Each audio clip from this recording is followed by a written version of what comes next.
o la mayoría de la gente confunde espiritualidad con religiosidad. Todos tenemos una parte espiritual que trasciende nuestra cotidiana y que tendría que estar presente en el trabajo también. Desde tu punto de vista, ¿qué crees que aporta la psicología positiva al entendimiento del ser humano? Es la primera disciplina que estudia el impacto de las emociones positivas y no el impacto de las emociones negativas. Porque nosotros hemos sido criados, toda mi generación, en la falta.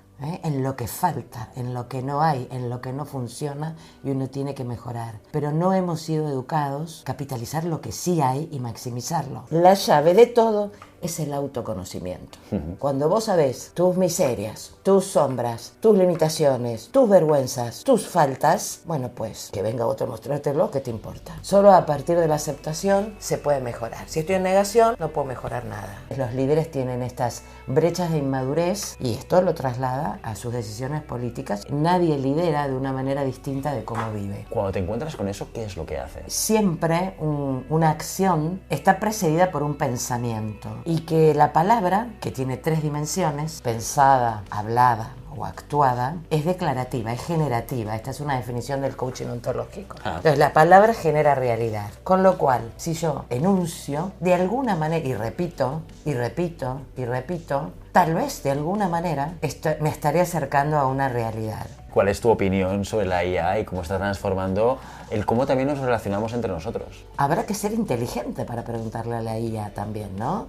Muchos años atrás, en la escuela y en aula, hacer una pregunta era de tontos. En realidad es todo lo contrario, porque una pregunta es porque has escuchado algo que te ha disparado una serie de inquietudes que necesitas satisfacer. En realidad uno no hace una pregunta cuando no entendió nada. La pregunta es una de las funciones más inteligentes del cerebro. Cuando finalmente podamos hacer el 80% del trabajo a través de la IA, tendremos una gran cantidad de tiempo para empezar a preguntarnos sobre nosotros mismos.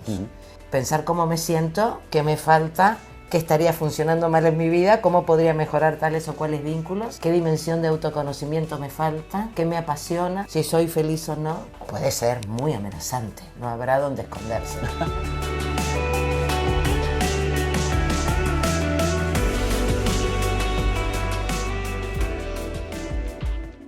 Siempre puedes practicar surf es el videopodcast de Global Human Consultants, presentado por Guillermo Cornet. Aquí descubrirás historias de líderes que inspiran, consejos y estrategias sobre gestión de personas para aplicar en tu día a día, y también aprenderás psicología de una forma diferente a como lo habías hecho hasta ahora. Ya sabes, no puedes detener las olas, pero siempre puedes practicar surf.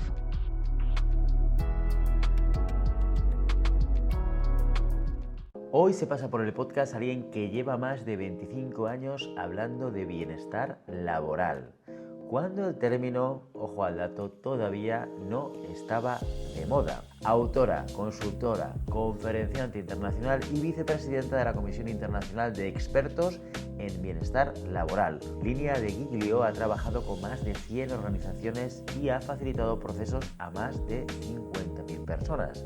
Ha vivido la transformación cultural en directo, ha formado líderes, ha implementado modelos de liderazgo emocionalmente seguro y ha hecho todo esto desde una perspectiva pragmática, no desde la teoría. Lina, bienvenida y muchas gracias por encontrar este hueco para estar con nosotros. Gracias a ustedes, estoy encantada de estar acá. Oye, es un placer tener a alguien como tú, con tu amplia experiencia en todos los temas de los que vamos a tratar hoy y con esa visión, yo diría que humanista, ¿no? De las organizaciones y de las personas.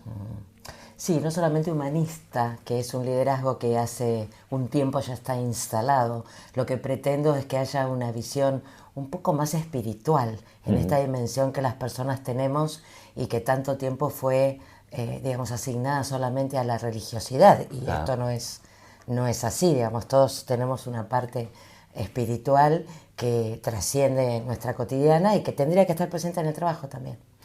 Oye, antes de empezar y entrar en el trapo y meter las manos en el barro, cuéntame un poquito más sobre quién es Lina.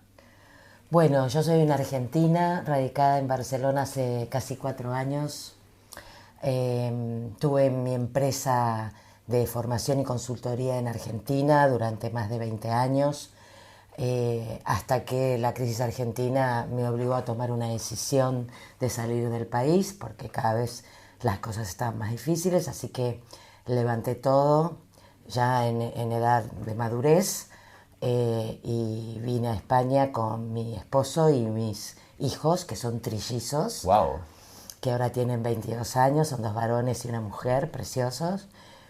Bueno, y esto fue un tema importante porque dejamos todo, ¿no? Dejamos casas, objetos, muebles familiares, amigos, familia, y vinimos con algunas valijas nada más a empezar.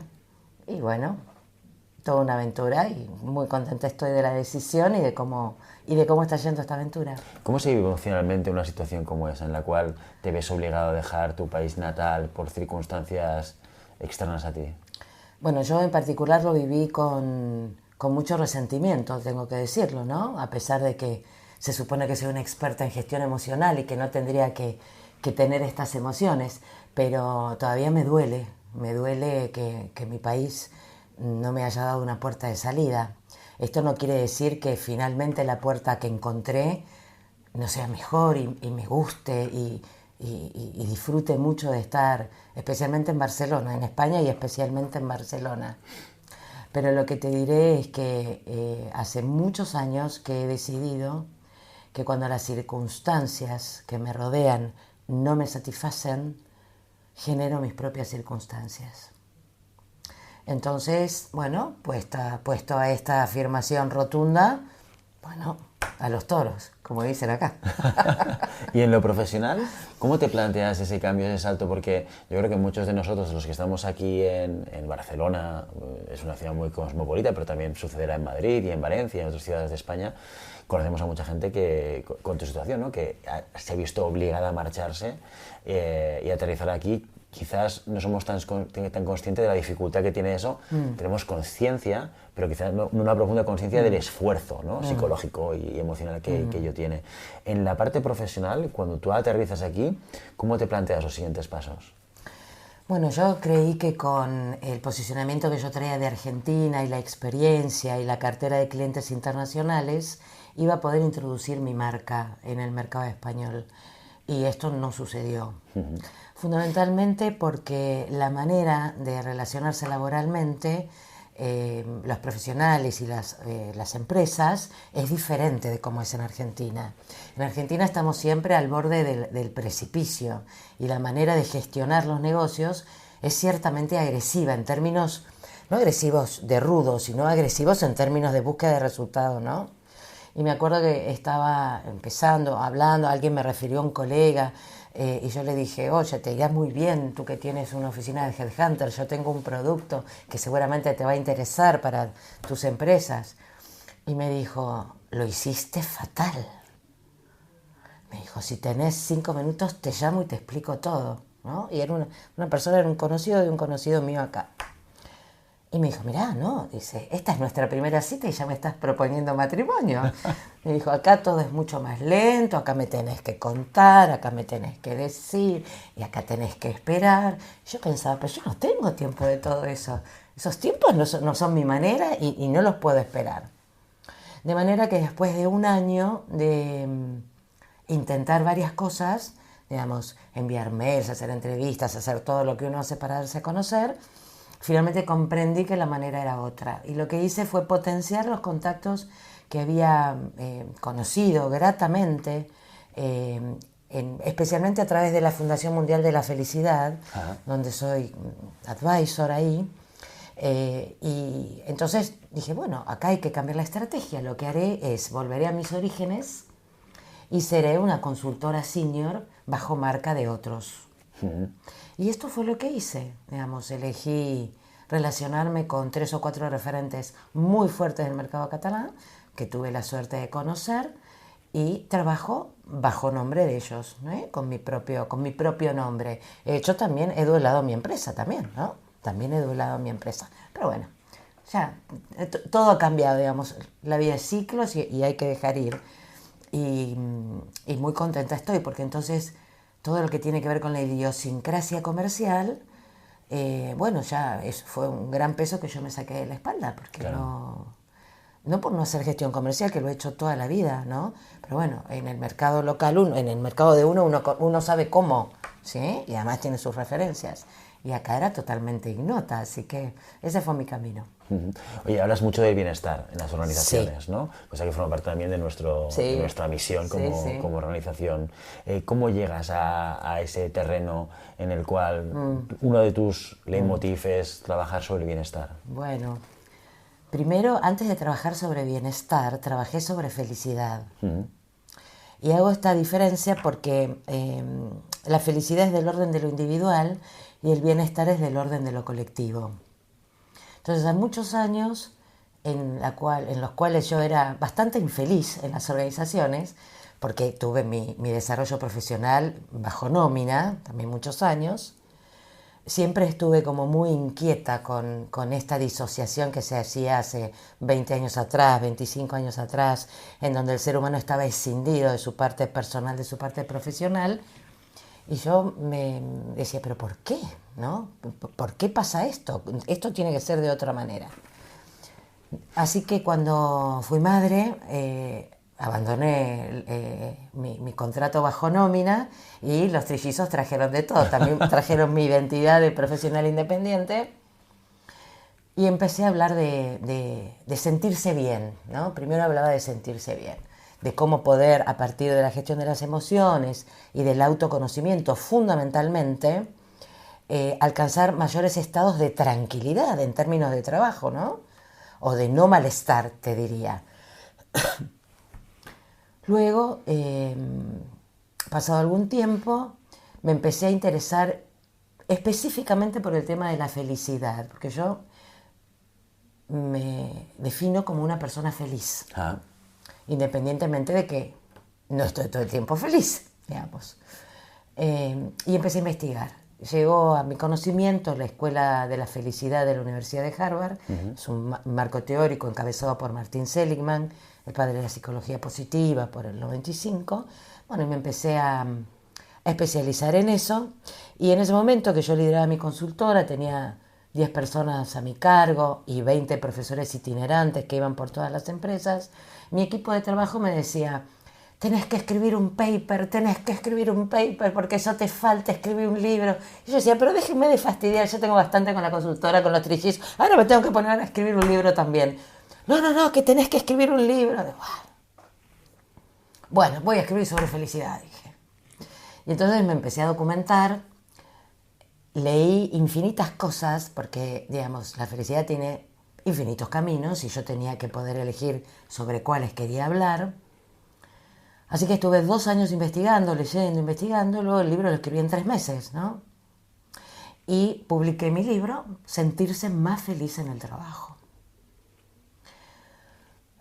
Unos años después me enteré que estaba la Fundación Mundial de la Felicidad, con sede en Miami, fundada por Luis Gallardo, un español, ex Deloitte, con sede en Miami.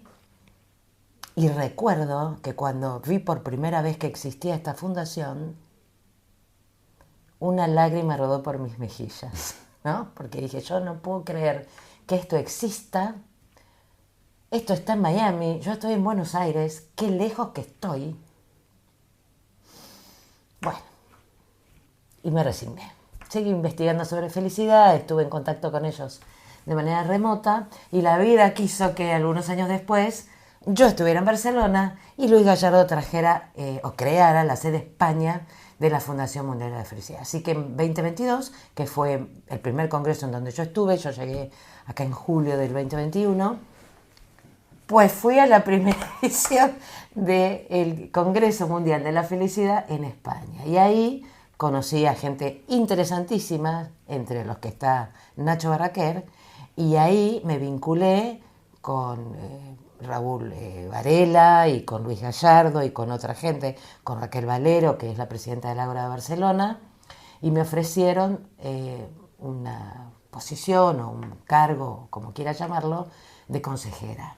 Así que esto tengo que contarlo, porque es un camino, es como alcanzar un sueño, ¿no? Algo que uno, o yo no pensaba que esto podía ser posible. Luego, continúo. Pues me aburrí un poco de la felicidad. Y dije, Déjame antes de pasar, dejar la felicidad al lado, déjame hacerte un par de preguntas. La primera es, desde tu punto de vista, ¿qué crees que aporta la psicología positiva al entendimiento del ser humano? Es la primera disciplina que estudia el impacto de las emociones positivas y no el impacto de las emociones negativas. Y en este sentido es un cambio de paradigma, no solamente en la psicología, sino en el comprender general de las personas.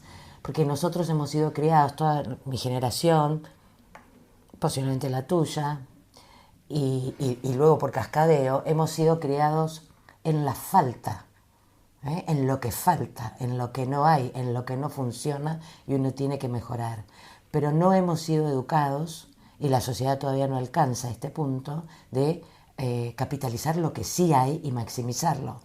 Si te recordás que por años las evaluaciones de desempeño se basaban en lo que no hacías bien y luego te mandaban a hacer el curso para nivelar lo que no hacías bien, en vez de ajustar tus tareas y aprovechar tus fortalezas. Entonces siempre estabas como a menos, porque lo que no te sale bien, aunque te capacites, pues nunca serás el mejor en eso, ¿no? Entonces hay un paradigma, o había un paradigma muy instalado de estar en la falta. Luego la psicología positiva lo que trae es, miremos lo que hay, pivoteemos en lo que hay y vamos a maximizarlo. Y esto es un cambio de mirada rotunda. Y creo que mucha gente la ejercita en general, pero que falta muchísimo para esto, porque la cultura de la falta todavía está muy instalada.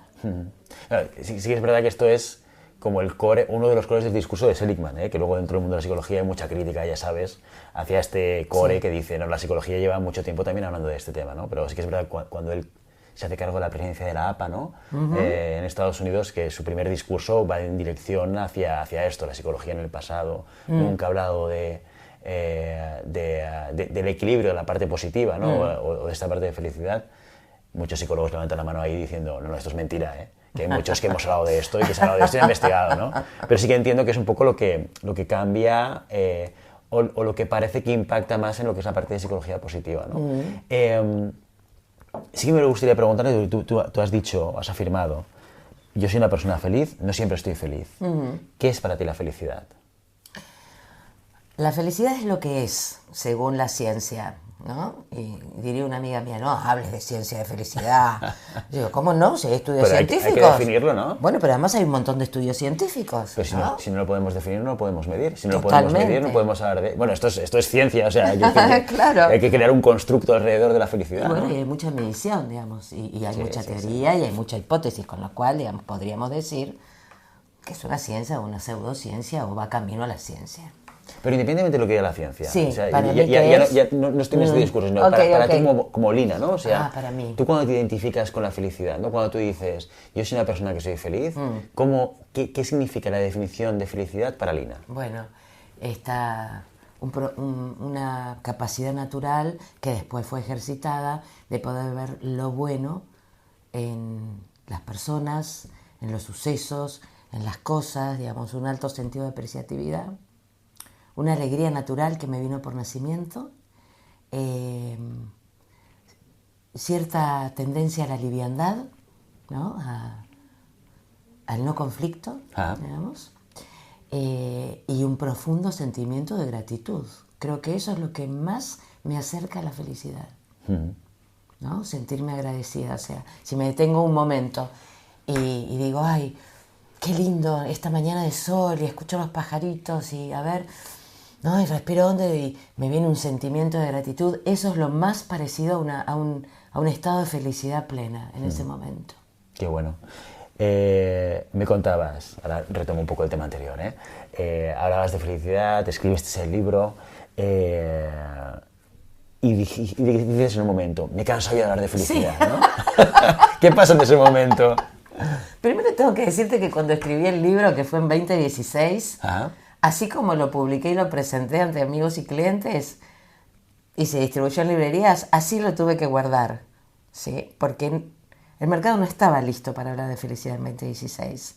Así que a partir del libro yo generé montones de talleres, de charlas, de cuestiones que no sucedieron. Tengo que decirlo esto también. Luego, algunos años después, ¿no? Digamos, hizo un poco más popular y luego sí tuve mi chance de poder hablar de felicidad. Bueno, lo que a mí me pasó, que es la historia de mi vida, y creo que esto también es un ingrediente de felicidad, es que me entusiasma siempre como aprender o transitar un camino nuevo. Creo que esto también es un profundo ingrediente en mi felicidad. Entonces dije, bueno, ya todo el mundo habla de felicidad, vamos a buscar algo más. O sea, ¿qué viene después de la felicidad? O sea, ya, todo el mundo hablando de lo mismo. Y apareció el concepto de bienestar, que no fue mío, por supuesto, lo leí por ahí, dije, a ver esto. Y este discernimiento de que el bienestar es del orden de lo colectivo, si bien hay una dimensión del bienestar que se asocia a felicidad directa, porque en realidad la felicidad, que es lo que la mayoría de la gente asocia con felicidad, que es estamos súper felices y tiramos papelitos de colores y no podemos parar de reír, etcétera, son algunos momentos en la vida, ¿no? Algunos. Luego entiendo, o la mayoría entiende, que una felicidad sostenida se parece mucho a un sentimiento de profundo bienestar y de paz interior, ¿no? En donde vos podés mantenerte en eje, podés minimizar cuestiones que no tienen impacto, ¿no? La pregunta es, ¿pero hay alguien en el hospital? ¿De qué estamos hablando? Si no hay alguien en el hospital, este no es tema de conversación, no te puedes poner así, ¿no? Digamos, es la pregunta que verifica. Porque hay una gran tendencia al drama, ¿no? Una gran tendencia a vivir con drama. Así que empecé a ver este tema de bienestar y ahí es donde cala, digamos, la acción corporativa, ¿sí? Propiamente dicha, en donde aparece ya hace mucho un tema de bienestar, pero las primeras versiones que se trabajaron hace 20 años de bienestar en las organizaciones estaban ligadas más que nada a aspectos físicos, ¿no? A la pausa activa, a la clase de yoga al mediodía, a que en vez de poner croissant pongo manzanas. Y con eso se da un poquito por, ya bueno, yo me ocupo del bienestar de mi gente, ¿no? Estamos cubriendo el expediente, ¿no? Exacto. Luego aparecieron otras cuestiones vinculadas al bienestar que tenían que ver, rozaron y atravesaron cuestiones de liderazgo, pero la verdadera presentación en escena del bienestar organizacional aparece en pandemia, ¿sí? Cuando yo leo por primera vez, viste, la computadora me ha dado unas sorpresas increíbles.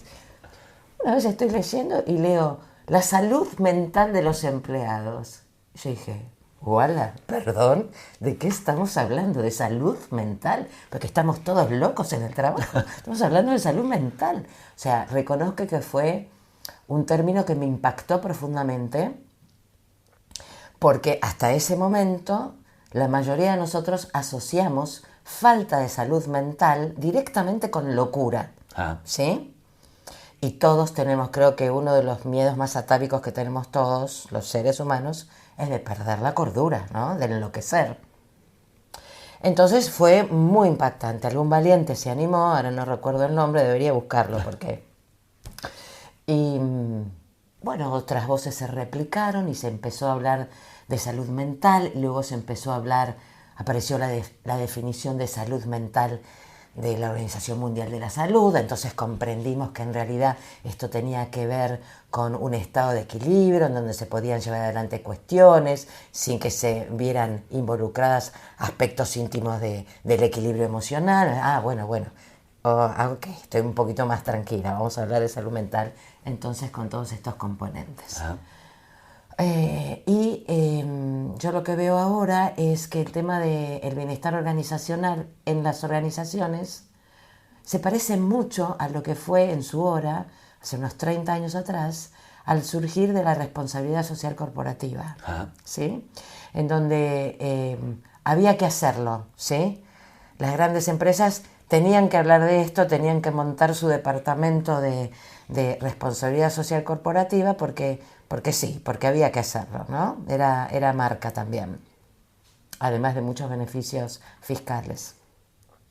Y luego esto maduró en la gente, y fue la gente la que sostuvo esta responsabilidad social corporativa, porque cuando la organización organizaba para ir a pintar la escuelita del interior del país, pero luego la gente, digamos, en verdad y de un sentimiento real de solidaridad, se involucraba, iba con alegría, generaba lazos, generaba vínculos entre ellos, planificaban vueltas. esto tomó forma por sí solo, ya no se necesitó de la mascarada de esto queda bien hacerlo, ¿no? Fue como una especie de revolución de las bases organizacionales. Y ahora me parece que es igual, ¿sí? Que hay muchas organizaciones, algunas lo creen genuinamente, otras no tanto. ¿Cómo sabemos de esto? Por la falta de coherencia entre sus dichos y sus hechos, ¿no?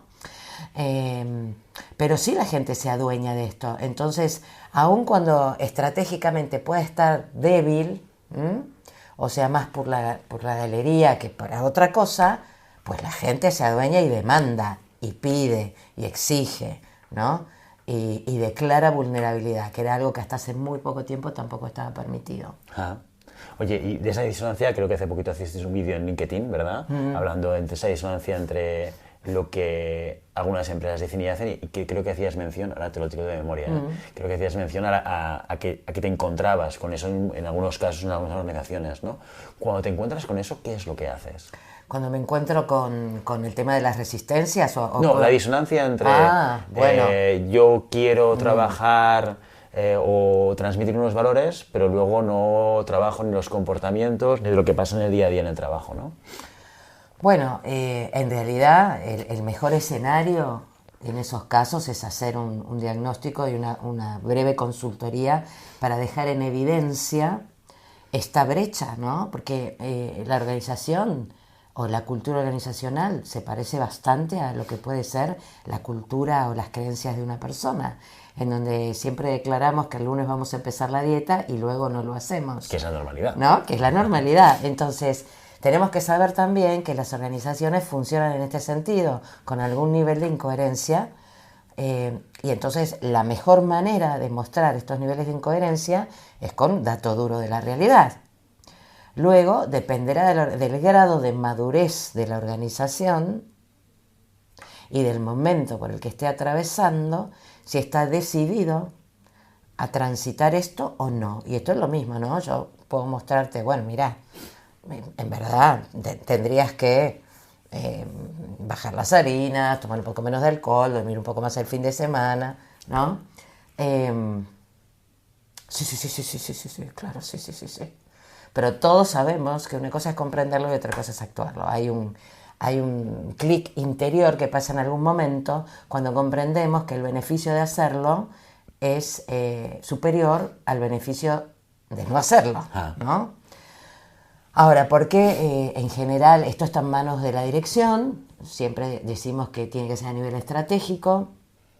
¿Por qué estas personas no toman la decisión fehaciente de llevar adelante esto que dicen? Bueno, posiblemente porque ellos también, en su aspecto individual, tengan estas dicotomías, ¿no? Porque una frase que a mí me gusta mucho decir es que nadie lidera de una manera distinta de cómo vive. Entonces, bueno, muchas veces los líderes tienen estas brechas de inmadurez emocional, de carácter, espiritual, de visión, de mucho ego involucrado, mucho vivir en la urgencia, como le puede pasar a cualquier persona. Y esto lo traslada a sus decisiones políticas, entonces no puede sostener esto, que por un lado dice que quiere y es importante y lo cree, pero la conducta no lo ayuda a sostenerlo. De hecho, una de las principales dificultades que te encuentras es el quiero, pero no puedo de alguna manera, sí, ¿no? Más que nada, no es tanto el quiero, pero no puedo, porque si alguien declara no puedo, yo digo, bueno, ¿te ayudo? Es no puedo y por ahora lo vamos a dejar acá. O no puedo, pero en realidad no creo que sea tan importante. O no puedo, no creo que diga no puedo. Sinceramente. Oye, ¿y cómo pasamos de la espiritualidad que me decías al principio? Bueno, esto también, porque después, ¿qué pasó? Bueno, pues después me cansé del bienestar. Pues que ya me aburrí de hablar de bienestar, ¿no? Y entonces, yo soy una persona muy espiritual, que no religiosa. De muy joven estuve muy interesada en el mundo de lo etérico. He leído mucho, me he formado informalmente, digo, he leído, he escuchado charlas, he hablado con gente.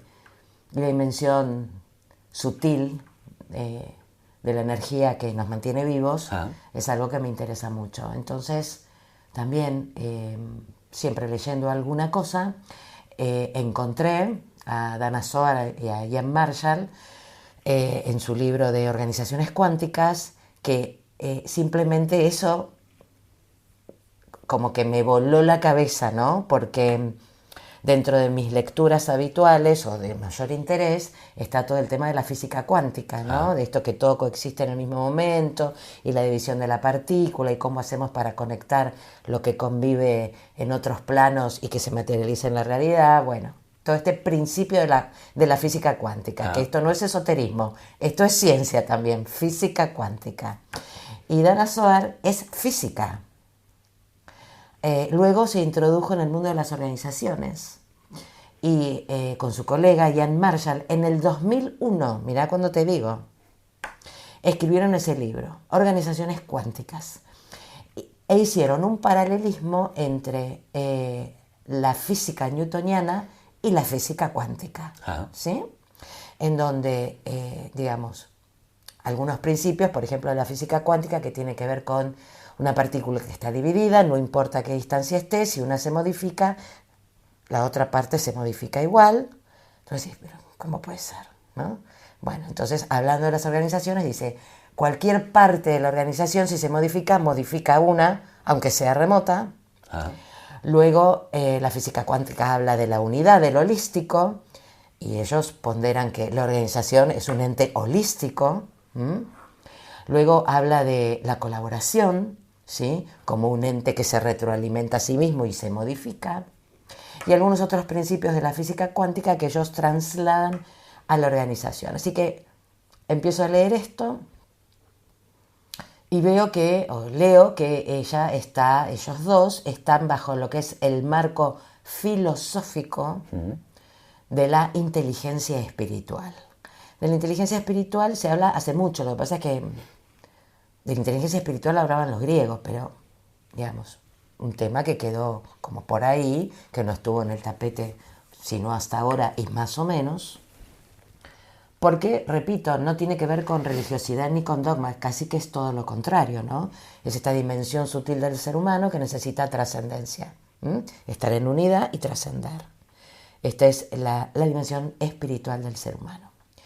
Entonces, puestos a esto y vistos que ahora las organizaciones hablan, en vez de misión, hablan de propósito, en vez de visión, hablan de meta social. De manera que el tema de la dimensión espiritual cobra más sentido, ¿no? No aparece tan ajeno. Hay otro nivel de conciencia, las personas han comprendido que necesitan una verdadera inspiración para vivir, lo han vivido en pandemia, habrás escuchado hablar de la gran renuncia en Estados Unidos. Sí. Bueno, mucha gente se preguntó en este grado de vulnerabilidad qué era lo que estaba haciendo con su vida y en su trabajo, ¿no? Y ha llevado a una gran reflexión y de alguna manera este conjunto de personas pensando lo mismo influye en el inconsciente colectivo de la organización y modifica la cultura, ¿no? Entonces, esta es la dimensión de la inteligencia espiritual. Habré un rato de inteligencia espiritual en mis redes. Luego tuve algunos feedbacks que me dijeron, mirá, estás hablando de algo que es muy interesante, pero es muy poco asible, o sea, y la gente puede confundir, o la mayoría de la gente confunde espiritualidad con religiosidad. Me parece que tendrías que decir otra cosa, porque esto no en el mundo de la empresa tal vez no se entienda, no pueda llegar. Y dije, bueno, es verdad, ¿no? Es una apreciación muy conceptual, y esto hay que bajarlo a la vida real. Así que volví a investigar un poco y bajo todos los años de experiencia de hacer tanta consultoría, tanta formación, creé un modelo de competencias que pudiera sostener y desarrollar ya no la espiritualidad, sino la manifestación de una cultura bajo un eje filosófico de trascendencia, que es lo que está vinculado a espiritualidad, ¿verdad? Entonces, este modelo, que es un modelo de entornos laborales emocionalmente seguros, modelo ELES, que diseñé, Tiene 6 competencias, 3 que pertenecen al desarrollo del ser, ¿no? Que, digamos, el primero es sentirse inspirado, el segundo es un autoliderazgo consciente, el tercero es comunicación consciente, también con propósito. Yo me puedo dar cuenta de cuál es el impacto que mis palabras causan en el otro y de lo que estoy diciendo, o sea, ser consciente de lo que estoy diciendo. Y esto me lleva a una vida integrada, porque tendríamos, digamos, una visión o una meta, una planificación de acciones en donde yo me autolidero y me comunico con un otro para hacer estas acciones responsablemente, ¿sí? Alimentan estas 3 cuestiones la coherencia interna, otro gran tema que me apasiona. Posiblemente sea el próximo que investigue. Ah, mira. Y cuando estás en estado de coherencia tenés una vida integrada, porque, digamos, estás vos integrado interiormente, ¿no? No hay coherencia cero, ¿verdad? Uno no va por la vida y no se recomienda ir diciendo todo lo que uno piensa, ¿sí? Hay una brecha social que hay que poder cuidar, pero, digamos, sí tiene que ser la menor brecha posible entre lo que siento y pienso, entre lo que digo y entre lo que hago. Cuando yo estoy en este estado de integridad, diríamos, entro en estados de bienestar, y cuando entro en estados de bienestar, bueno, pues contribuyo con mi propio bienestar a un bienestar general en un ámbito organizacional. Cuando el clima es de bienestar, esto alimenta o promueve, sin dudas, una cultura colaborativa, porque cuando yo estoy bien, digamos, bueno, estoy de buen ánimo para colaborar, ¿sí? Y si el otro está bien, también, entonces sé que esto será una cultura, ¿no? A veces te colaboro, otras veces me colaborás. Y en este punto de cultura colaborativa trasciende, digamos, lo que es el equipo de trabajo con su cadena de valor y llega al cliente final, en la dimensión de dar servicio. Y acá quiero decir que dar servicio no es solamente lo que dice la descripción de puesto, o tratar bien al cliente, o dar lo que uno tiene, pues que eso es muy fácil. Porque si tengo, bueno, pues te lo puedo dar. Igual hay gente que tiene y no da, ¿no? Pero digamos, eso es fácil. Dar servicio es dar lo que el otro necesita, yo lo tenga o no lo tenga, ¿sí? Y si no lo tengo, bueno, trataré de procurarlo. Eso es dar servicio. Cuando yo estoy en esa dimensión del servicio, trasciendo, porque mi acción impacta en otro y el otro se lo lleva. Yo trasciende mi individualidad, ¿sí? Entonces estamos ahí con un modelo de competencias que se entrenan, todas se entrenan, con las cosas conocidas y un poco más, diríamos. No es nada extraordinario, solo que está como focalizado, para poder, digamos, generar esta cultura de trascendencia que sostenga la meta social. Y de la meta social se habla hace mucho, ¿no? Esto de que la organización tiene que devolver a la sociedad lo que toma, de esto se habla hace mucho. Pero no con este nivel de rigurosidad en donde en vez de visión se habla de meta social. Digamos, hay una, esto también lo traen las nuevas generaciones, ¿no? Hay una mirada que tiene que ver, una de sus manifestaciones es la economía circular, por nombrar una, en donde yo reciclo, tomo, devuelvo, no consumo, no gasto, no rompo, no quemo, digamos, sino que tomo, transformo y devuelvo, tomo, transformo y devuelvo, ¿sí? Y esto es lo que se espera de las organizaciones. Oye, ¿y qué piensas desde tu punto de vista qué hay de verdad en todo esto? Y me explico. Porque sí que es verdad, o yo tengo la sensación que hay determinados discursos que tenemos desde la visión del ser humano, optimistas y positivos, como por ejemplo el valor hacia lo circular, que tú comentabas ahora, que a veces tengo la sensación de que no forman parte de una realidad social. Es decir, que es más un elemento inspiracional. Nos gustaría que el ser humano valorase cosas como estas. Y luego cuando vamos a mirar la realidad, nos damos cuenta que el ser humano, o creo que nos damos cuenta, porque no lo tengo medido y no sé si hay estudios científicos que lo midan, es una percepción mía. Exacto. Sí. Que en muchos casos no se refleja en la realidad. Te pongo un ejemplo concreto. Wallapop, ¿conoces Wallapop, no? La compañía que tiene una app para vender cosas que tienes en casa, ¿vale? Ellos hace un año aproximadamente, lanzaron una campaña publicitaria enfocada exclusivamente en el valor de la economía circular, ¿vale? Porque de hecho uno de los razones iniciales, que esto nunca sabéis, es más marketing o menos marketing, debe ser un poquito de todo, El fundador lo quería, pero también quiere hacer un negocio y lo aprovecha para meterlo como marketing, porque como todo en la vida, nada es, ¿sabes lo que te quiero decir? Entonces, hicieron una campaña con la intención de convertir a Wallapop en el... Entiendo yo, que era su intención, ¿no? En el abanderado de la economía circular y con la idea y con el pensamiento de poniendo valor la economía circular, venderemos más. Es decir, venderemos más, tendremos más usuarios, porque la gente entenderá que si yo, en vez de coger algo que tengo en casa y tirarlo a la basura, lo cojo, lo coloco en un sitio y lo vendo por más o por menos, pero alguien lo va a poder aprovechar, vamos a conseguir que tengamos más usuarios y más interacción dentro de la aplicación. Vale, pues yo creo que duró esa campaña. Además una campaña que igual tú te acuerdas, Carol, porque había un actor muy conocido, catalán, no me acuerdo de los nombres, no me acuerdo de los nombres, haciendo este tipo de promoción, pues yo creo que tardaron como 6 o 8 meses en tirarlo para atrás y volver al lema de Wallapop inicial, que es súbelo, súbelo, que es, si tienes algo viejo, súbelo y sacas algo, atacando la línea de flotación de capitalizar cosas que no utilizas en casa, ¿vale? ¿Por qué? Porque se encontraban que el nivel de usuarios estaba bajando, ¿no? Entonces, mi pregunta es, después de todo este rollo, mi pregunta es, Linda, ¿cuál es tu opinión respecto a la distancia o a cercanía entre esos ideales que tenemos de lo que nos gustaría que fuese el ser humano o lo que pensamos que es el ser humano y luego la realidad? Y si tú te lo encuentras también en el día a día trabajando con empresas. Sí.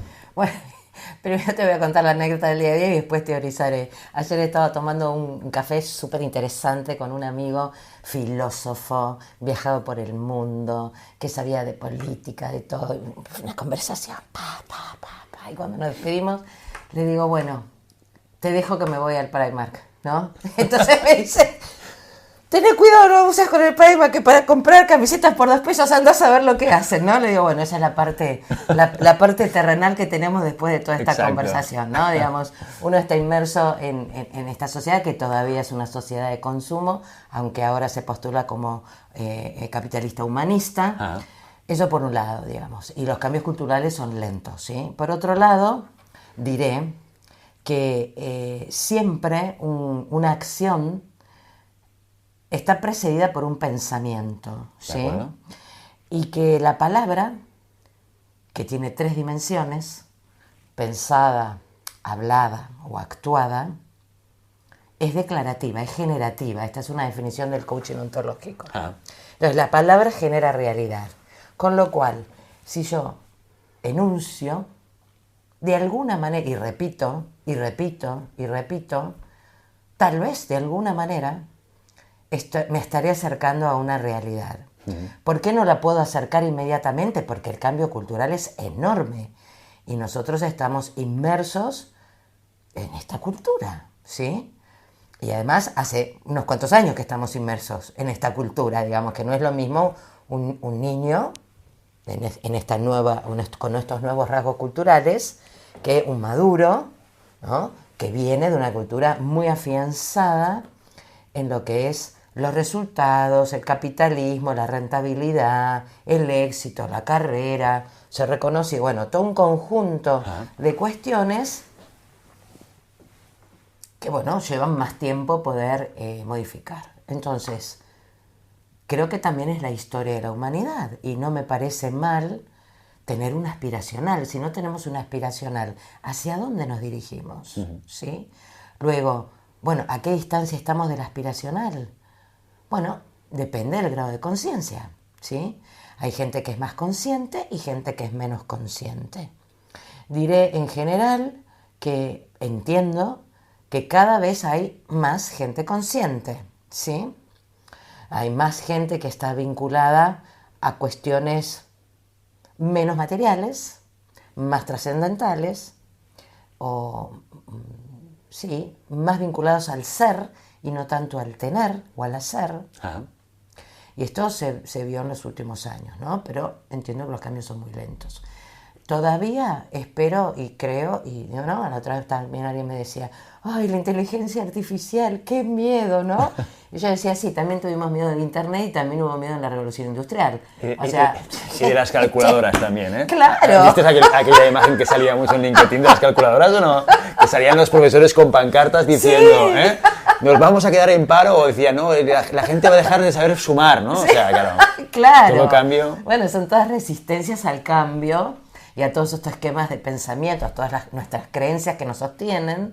Y poder revisar creencias, bueno, es muy trabajoso y además puede ser muy doloroso reconocer que alguna creencia que la tenías tan abrigada dentro de tu ser es inútil. Totalmente, totalmente. Que quizás fue útil en su momento. Claro.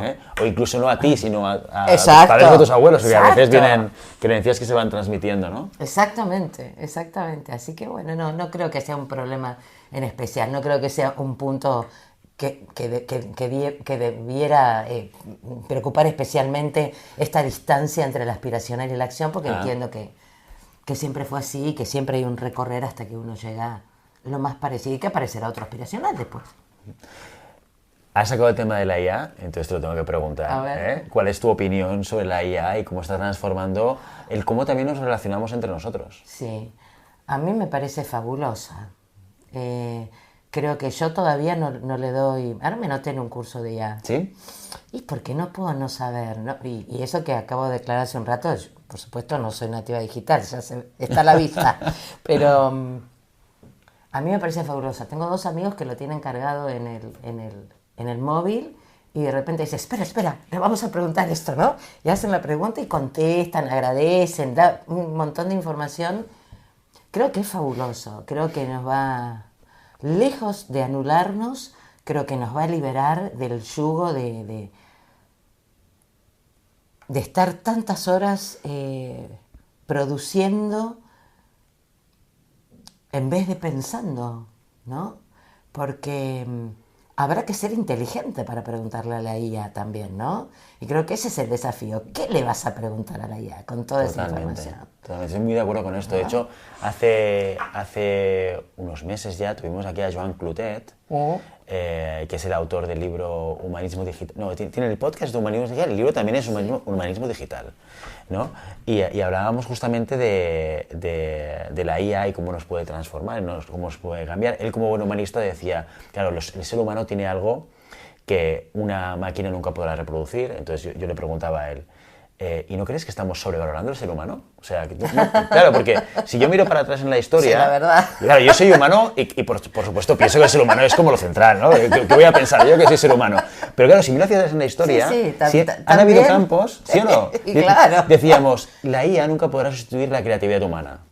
No lo creo. ¿Cómo lo ves? No, yo creo que poco a poco sí, nos está ganando el terreno. La IA nunca podrá generar un diseño como el que haríamos, ¿no? Y se llenan las redes ahora de los dibujos de estudio Ghibli, de cambios de modificación de fotografías. O sea, yo creo que nos está comiendo el terreno a una velocidad impresionante. Y lo único que me pregunto es, ¿hasta dónde no llegará? Entonces, lo primero que pienso es, creo que llegará a todos lados, porque lo que nos explica la historia es que ya ha ido comiendo terrenos que pensábamos que no comería.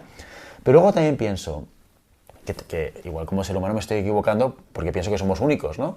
Pero la única diferencia, y ahí apuntando hacia lo que tú decías, y creo que es para mí un eje central de la diferencia entre la IA y nosotros como especie, es que la IA no tiene propósito sin nosotros, no tiene razón de ser. Qué interesante. No tiene ninguna... ¿Para quién sería? ¿Para claro, quién?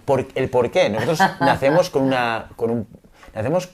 un propósito visceral, biológico, que es la reproducción. Exacto. Y que la especie se siga. Y a partir de aquí nacen muchísimas otras cosas y lo modificamos y llega a la cultura, pero esto la IA no lo tiene, ¿no? Sí. Y por eso, y a razón de lo que tú decías, hay que ser inteligente para poder utilizar la IA. El mago More decía, no sé si conoces al mago More. No. Wow, este es un mago, pero que tiene un vídeo muy interesante hablando de IA que dice, la IA, si tú eres inteligente, la IA te responderá de manera inteligente. Si eres estúpido, la IA responderá de manera estúpida. O sea, tu capacidad, tu inteligencia definirá el output, porque aquello es una máquina, claro, ¿no? Y por tanto, saber hacer preguntas se vuelve muy relevante. Muy relevante. O sea, yo creo que nos va a obligar a ser muchísimo más inteligentes. ¿no? Pues sabes que inclusive esto que decís, que yo lo comento siempre, ¿no? Que cómo cambió también el paradigma del aprendizaje, porque muchos años atrás, en la escuela y en aula, hacer una pregunta era de tontos, ¿no? Digamos, la pregunta tiene como mala prensa en su origen. No, bueno, si estás haciendo una pregunta es porque no comprendiste. Y en realidad es todo lo contrario. Porque una pregunta es porque has escuchado algo que te ha disparado una serie de inquietudes que necesitas satisfacer. En realidad uno no hace una pregunta cuando no entendió nada. Porque cuando no entendiste nada no tenés ni capacidad de poder vincularlo con alguna otra cosa. Con lo cual, la pregunta es una de las funciones más inteligentes del cerebro. Y atando a esto que vos decís, claro, y nos hará más curiosos. Eso espero, ¿no? Digamos, podríamos pivotear en algún momento todas las ventajas de la IA en función de todo lo que hemos perdido en relación a las pantallas no interactivas, ¿no? Digamos, en donde yo consumo una serie, consumo una película, consumo Instagram, que solamente consumo, digamos, que no tiene nada que ver con ponerme a hablar con una inteligencia que tiene, creo que ayer me dijeron que tiene 400 de inteligencia, ¿no? Que, digamos, una persona tiene un promedio de 110 de IQ, ¿no? De coeficiente intelectual. La IA por ahora va por hasta 400, o sea, imagínate todo lo que sabe y todo lo que depende puede de la saber. IA y tal. ¿No? Esto es muy interesante porque esto se puede mirar en ChatGPT, en la página web, cada vez que publican una... Ahora me estoy enterando mucho porque estoy preparando una formación de IA. Ay, Entonces, qué claro, bueno. por eso lo sé, no te pienses que soy aquí un erudito de IA, ¿eh? Pero me estoy documentando. Claro. Pues en ChatGPT en la web te aparece, esto es una cosa que parece que todas las IAs hacen, que es, se miden con determinados estudios de ciencias, matemáticos y demás para resolver. Entonces se lo meten a la IA y en función del porcentaje de respuesta correcta les ponen un porcentaje.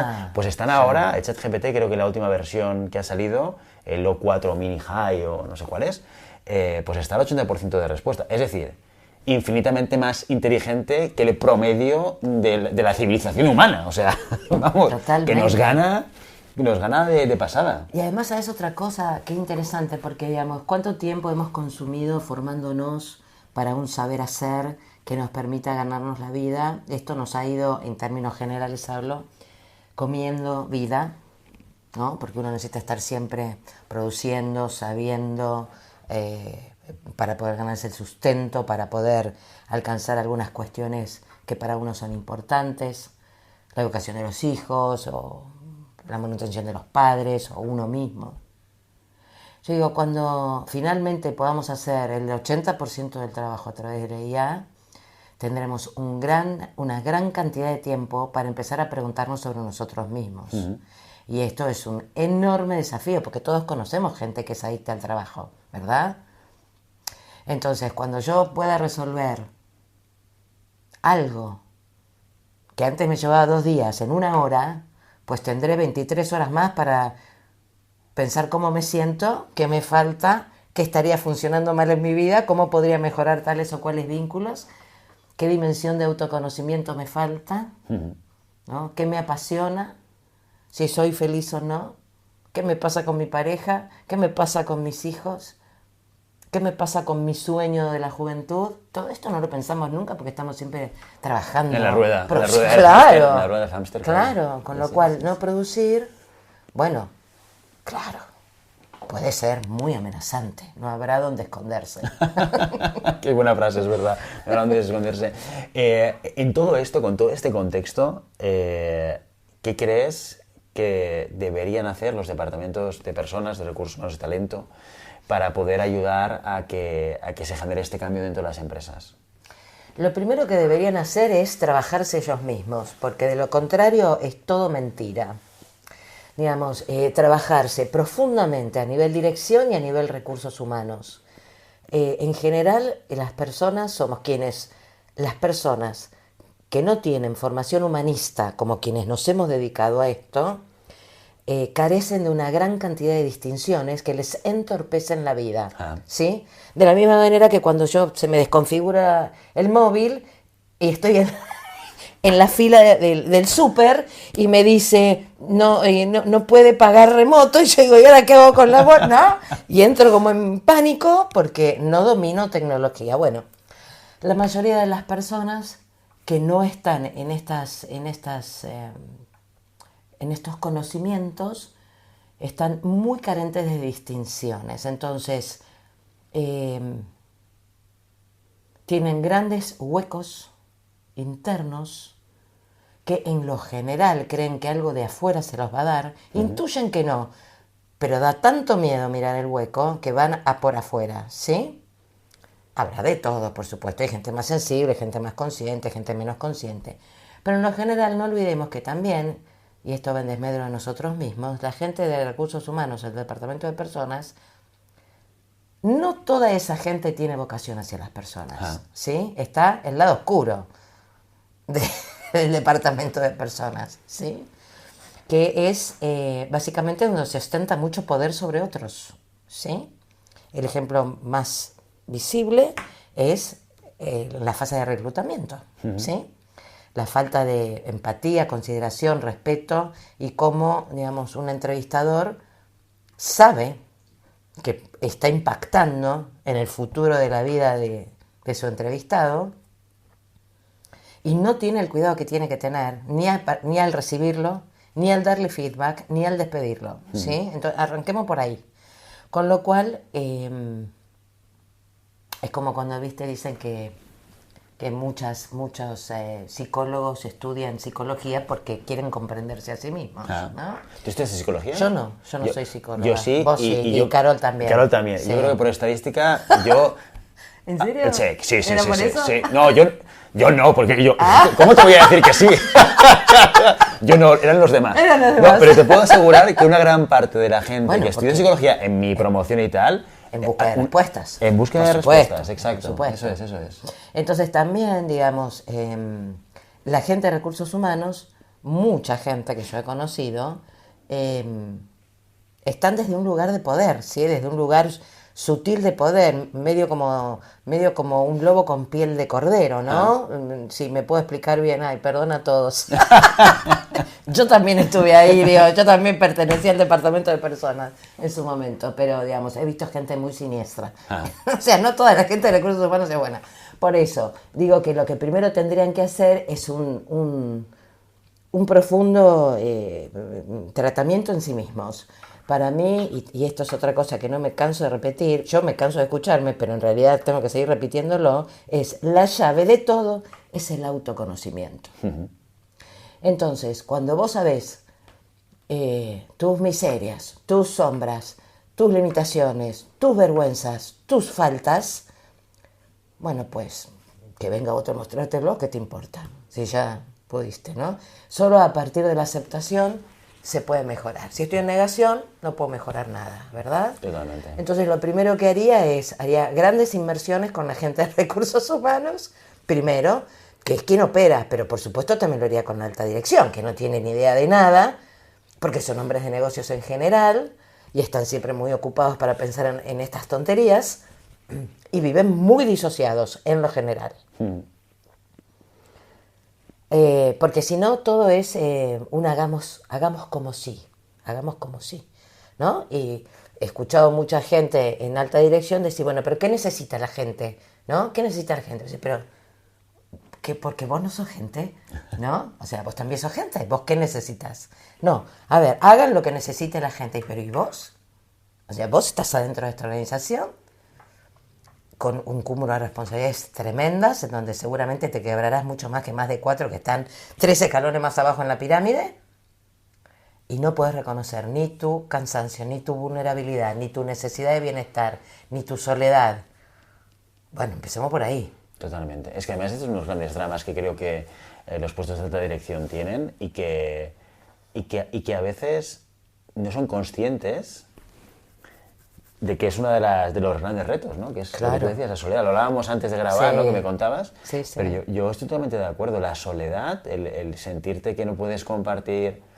Porque tienes que gestionar un equipo. Y en la medida que tú gestionas un equipo como líder, tú tienes una responsabilidad superior y hay cosas que no puedes transmitir, que tienes que gestionar, que tienes que autogestionar. Y a veces hay peajes que pagamos cuando hacemos muy esto. altos. ¿No? Entonces la soledad es un elemento Sí. muy dificultoso a la hora de gestionarlo. Sí, yo creo que igual de las cosas que mencionaste, las nuevas competencias para el liderazgo, que ya no son competencias blandas, se dan en llamar hiperblandas, porque tienen que ver con la transparencia, con la humildad, con el servicio y algunas más. Pero, digamos, cuando vos decías, bueno, no le puedo contar todo el equipo de trabajo, bueno, esto hay mucha tendencia a que esto ya no sea así. Hay organizaciones que ponderan la transparencia como un valor. Hay algunas que inclusive hasta comparten los sueldos de todos. Yo, para mí ese es un límite extremo, ¿no? Me parece que no hace falta. Creo que no estamos listos para eso, ¿no? En realidad. Pero sí, lo que antes se consideraba que hasta un nivel se manejaba un nivel de información y luego el resto no tenía que saberlo, esto está en alta revisión, ¿sí? En donde el jefe, o el líder, mejor dicho, comparte información sensible con transparencia, con honestidad y con vulnerabilidad, ¿no? Diciendo, bueno, esto tengo para compartir y además esto me asusta, ¿no? Podría decir, ¿sí? Porque es en ese momento cuando el equipo puede madurar emocionalmente y hacerse cargo de la parte que le toca, ¿no? Y ahora me estoy pensando, por ejemplo, uno de mis trillizos una vez me dijo, cuando era chico, me dijo, mamá, ¿vos no llorás nunca? Yo le dije, no, hijito, yo no lloro, yo grito, ¿no? O sea, mi manera es gritar, pero los hijos creen que los padres no lloramos nunca, y esto es falso. O que no tenemos inseguridades, ¿no? Ahora con mis hijos grandes y en esta situación estamos todos muy contentos, pero todavía estamos instalándonos, ¿verdad? A pesar de que ya tengo 2 de novio con 2 catalanes, ¿no? Mis amigos, tengo muchos amigos catalanes. Bueno, que ahora sí, si algún día puedo llorar, lloro y hoy tengo un día preocupado, porque, ¿no? Y me parece que esto es lo que hace que, hizo que uno de mis hijos, o por no decir los 3, ¿no? Cada uno en su estilo, quédate tranquila, mamá, hoy cómo estás. ¿Y hoy cómo estás? ¿Se te pasó la preocupación de ayer? ¿Hoy cómo estás? Quédate tranquila, que todo va a estar bien, ¿no? De alguna cuestión casera o alguna cuestión que como cabeza de familia uno va acumulando y en algún momento, igual que el CEO, ¿no? Vas acumulando, en algún momento te quebrás. Entonces me parece que es una excelente oportunidad y que la responsabilidad es otra. Me parece que la soledad del CEO está vinculada a la toma de decisión, ¿no? A esto de que puede ser la misma responsabilidad de un cabeza de familia. Es decir, bueno, ¿cómo sé yo que estoy tomando la mejor decisión? ¿Sí? Luego todo lo demás lo puedo compartir, pero la decisión sigue siendo mía. Total. ¿Sí? Entonces me parece que eso es un poco más lo que le puede pasar al CEO, salvo que tenga equipos muy maduros, en donde también pueda compartir el intercambio de información para la toma de decisión. Que lo ayude a pensar, que no lo tenga que pensar solo, ¿sí? Que le ayude a mirar desde otros ángulos u otras cuestiones qué cosas no está teniendo en cuenta para la toma de decisión, ¿no? Sí, está claro, está claro. Lina, creo que podríamos hablar 3 horas. Ah, sí. ¿Lo ves o no? ¿Con una mujer? Claro que sí. Estar durante 3 horas. Pero tenemos que llegar en algún momento y sí que no me gustaría marcharme sin hacerte 2 preguntas que siempre hacemos en el programa. Sí. La primera es, recomiéndanos algún libro, alguna serie, alguna película que creas que sea interesante. Te diré 2 que me han marcado mucho. El libro que me ha convocado tremendamente y que lo regalé ahora en San Jordi es El poder de la hora, de Eckhart Tolle. No lo conozco, me lo apunto. El poder del ahora. Y te voy a decir esto, el primer capítulo del libro dice, usted no es su mente. Decís, ¿perdón? ¿Cómo? ¿Y si no soy mi mente, quién soy? Bueno, pues usted no es su mente. Su mente es una herramienta de su espíritu, ¿no? Un libro tremendo, tremendo. Lo he leído muchas veces. Luego, una película que me impactó profundamente fue, que la vi hace muchos años, El efecto mariposa. Esto de que tomes la decisión que tomes, siempre un algo pasará que no sea en tu mejor escenario, ¿no? Que el protagonista, que tiene la oportunidad, comete un error, va para atrás en el tiempo, lo arregla, y cuando vuelve, eso está arreglado, pero pasa otra cosa, ¿no? ¿Y esto por qué me impactó? Porque esto lo comprendí muchos años después. Porque en ese momento me abrumó. Decías, bueno, y entonces de todas las decisiones, ¿cuál? Si al final siempre hay un costo, ¿no? Muchos años después, comprendí que de nada sirve tener el control.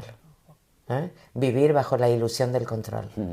Que lo que te puede alinear es tu toma de conciencia, tu responsabilidad, tu coherencia para tu hacer. Y nada más. Que no hay manera de predecir cuáles van a ser los resultados o qué va a traer la vida o cómo van a devenir los acontecimientos. Por lo tanto, ¿para qué seguir tan pendiente del control? Tan atrapados en el control. Yo digo, si uno le dedicara toda la energía que gasta inconscientemente en querer controlar los acontecimientos externos, en tratar de controlarse uno al 1%, ¿cuánto mejor estaríamos, ¿no? De poder revisarnos y cuestionarnos y controlarnos en términos de pensamiento, la gestión del pensamiento. Nuestros pensamientos suelen ser nefastos. ¿Cuántas veces nos decimos cosas horribles? ¿Sí? O determinadamente, casi voluntariamente nos entregamos a emociones displacenteras y las alimentamos, ¿no? O sea, si pudiéramos controlar eso, ¿cuánto mejor viviríamos? Porque todo lo demás... Totalmente. Y la última pregunta, ¿a quién te gustaría que invitásemos al programa? Y no me digas a Nacho Barraquer porque ya lo hemos tenido, tenemos que cambiar, ¿eh? Me gustaría mucho que invites a mi amiga Cintia Lescano. Cintia Lescano es una argentina que está en Barcelona, pero hace mucho. Fue la pionera del desarrollo de e-learning en España. Y tiene una historia de vida apasionante y con un alto grado de dolor que ella supo capitalizar de una manera sublime, ¿sí? Y que está en uno de sus mejores momentos ahora, no porque no esté pasando cuestiones complicadas de resolver, sino porque se tiene a sí misma y se siente libre. Así que me gustaría mucho, ella es directora de su propia empresa, muy mentora del bienestar, trabaja para recursos humanos, también es colega, es psicóloga. Me gustaría mucho que la invites a ella, a Cintia Lescano. Muy bien, Lina, oye, pues muchísimas gracias. Línea de Giglio, Giglio se expresa... Giglio, in italiano. Es que yo sabía que... Elena de Giglio, italiano. Lo he leído Giglio cada vez que lo he visto, pero es italiano, es...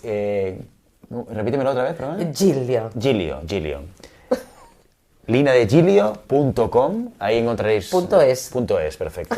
.es, ahí encontraréis toda la información de Lina. También en LinkedIn la podéis seguir, donde hace publicaciones de manera regular. Yo estoy apuntado todas las semanas. A tu blog y me llega una alerta cada semana, aparte en Instagram, donde publica habitualmente. Así que, Lina, muchísimas gracias por venir. A vos. Un placer tenerte aquí. Igual. Y espero que vuelvas en el futuro. Ay, me encantaría. Muchas gracias, Lina. Muchas gracias a ustedes.